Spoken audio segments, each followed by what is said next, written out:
تو میں نے کہا حضور میری بیعت قبول نہیں ہوئی. تو پیارے حضور نے مجھے کہا کہ آپ کی بیعت ہو گئی, آپ کی بیعت قبول ہو گئی. یہ وہ لفظ تھے کہ بس. اور دوسرا بس جب حضور سے بات ہوئی ہے تو میں آپ کو بتا نہیں سکتی کہ مجھے ایسا لگا جیسے میرے سر پہ کسی نے ہاتھ رکھ دیا ہے.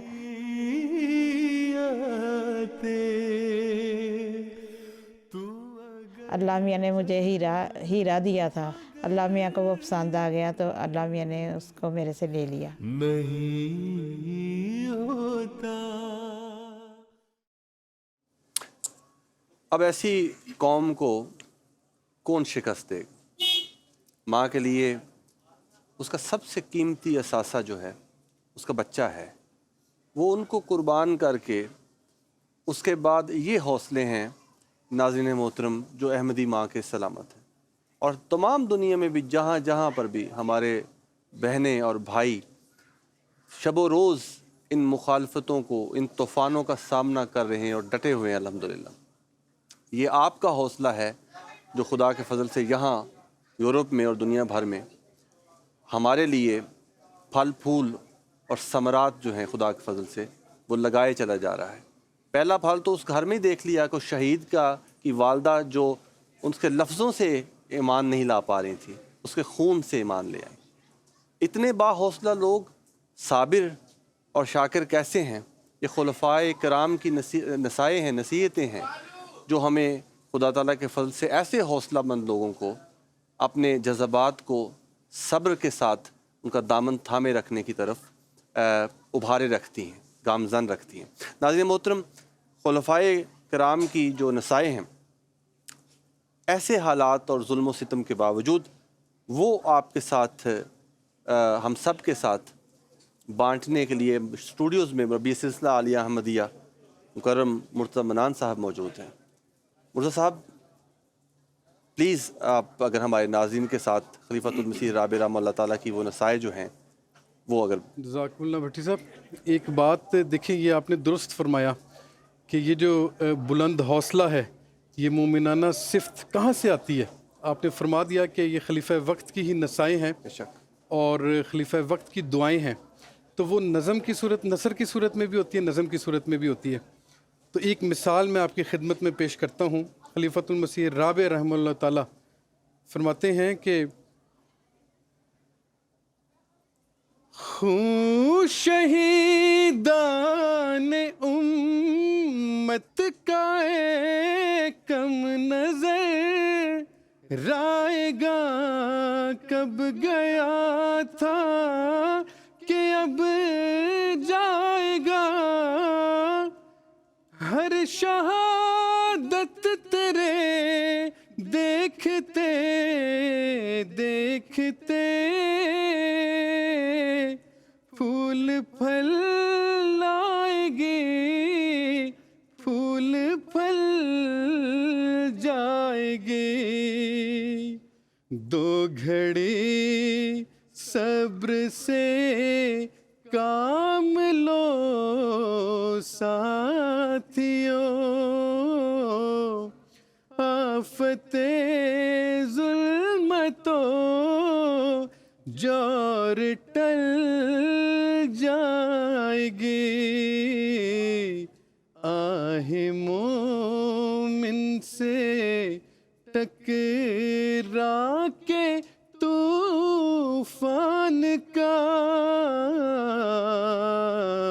رخ پلٹ جائے گا، رت بدل جائے گی، رخ پلٹ جائے گا، رت بدل جائے گی. انشاءاللہ تعالی. جزاکم اللہ تعالی احسن الجزا. ناظرین محترم، یہ تو خلیفۃ المسیح رابع رحمہ اللہ تعالیٰ کی نصائح تھی اور ہمارے پیارے امام حضرت خلیفۃ المسیح الخامس ایدہ اللہ تعالیٰ بنصر العزیز کے ساتھ جو ادھر سے پیار اور شفقت کا جو نظارے خلافت کی طرف سے پھوٹتے ہیں ہماری طرف، اور جو ہم عاجزانہ عہد اپنے پیارے امام کے ساتھ باندھتے ہیں وہ بھی ایک نظر دیکھیے اور یقین جانیے کہ خدا کے فضل سے، خلافت کی برکت سے قیامت تک یہ لوگ، یہ مخالفتیں ہمیں توڑنے والی نہیں انشاءاللہ تعالی۔ خدا کا ہے وعدہ۔ چیلنجز عام انسانوں کے لیے مشکل ہو سکتے ہیں، لیکن وہ لوگ کتنے خوش نصیب ہیں جنہیں ایک ایسا رہنما میسر ہوتا ہے جو انہیں اچھے وقتوں میں بھی اور مشکل گھڑیوں میں بھی رہنمائی فراہم کرتا ہے، جو ان کے خوف کو امن میں بدل دیتا ہے۔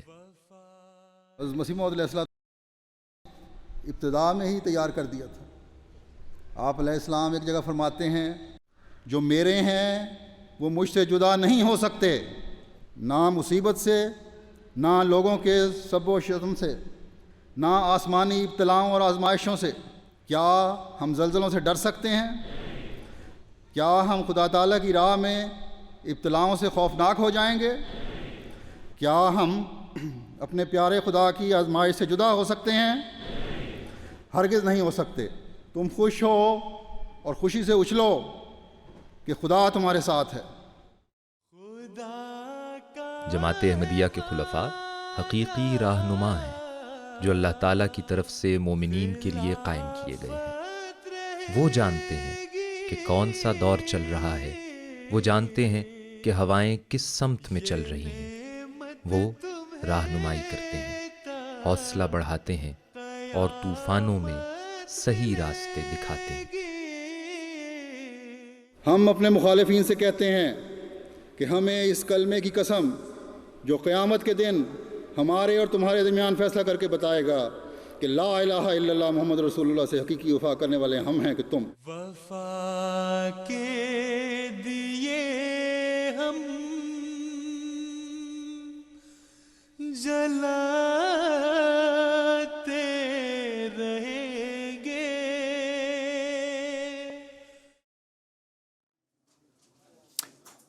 ناظرین محترم، کسی مزید لفظ کی گنجائش ہی نہیں۔ جزاکم اللہ تعالیٰ حسن الجزا۔ اسٹوڈیوز میں ہمارے ساتھ جو مہمانان تشریف لائے، میں آپ کا بہت شکر گزار ہوں۔ ناظرین محترم، آج کا سارا دن جلسہ سالانہ کی کارروائی آپ کی خدمت میں پیش کی جاتی رہی۔ انشاءاللہ تعالیٰ کل بھی جلسہ سالانہ کی کارروائی کے تیسرے دن کے ساتھ آپ کی خدمت میں حاضر ہوں گے۔ آج کے دن کی چند جھلکیوں کے ساتھ آپ سے اجازت چاہتے ہیں۔ السلام علیکم ورحمۃ اللہ وبرکاتہ۔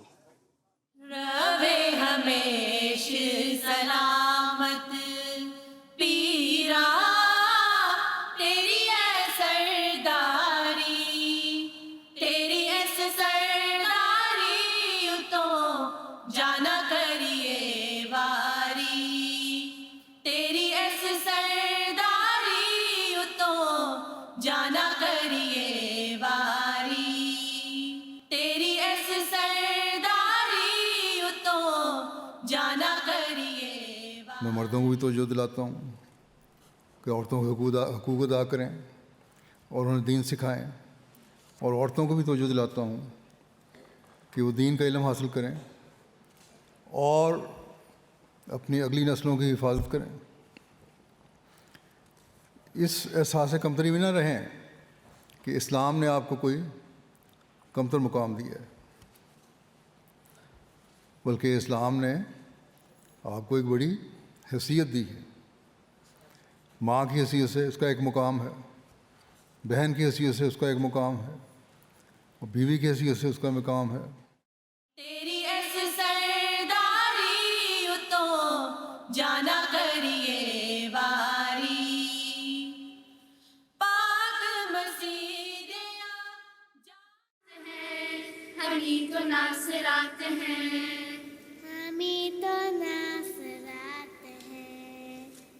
اس بستی دیا یاداں نے اج دل وچ میلا لایا، اس بستی دے باسی راواں تک دے ترلے پاندے، چھیتی واپس مڑ آون دا۔ ہم سب بھی حضور اکرم سید اللہ تعالیٰ بن نسل عزیز کے بے حد شکر گزار ہیں، ہر بہن جو یہاں تشریف فرمائے. بس الحمدللہ اور اللہ تعالیٰ کی گنگاری ہے کہ ہمارے پیارے آقا عید اللہ تعالیٰ بن نصر العزیز نے ہمیں وقت دیا اور مسائل عطا کیے. اب پیارے آقا جو ہمیں آج اسکرین پہ نظر آئے ہیں، سبھی بہنیں جو ارد گرد میری بیٹھی تھی، یہی احساس تھا کہ حضور ہمارے سامنے، حضور ہم سے براہ راست بات کر رہے ہیں. الحمدللہ الحمدللہ الحمدللہ الحمدللہ. میری دعائیں ساری کریو قبول باری، میں جاؤں تیرے واری، کر تو مدد ہماری. ہم تیرے در پہ آئے لے کر امید بھاری، یہ روز کر مبارک سبحان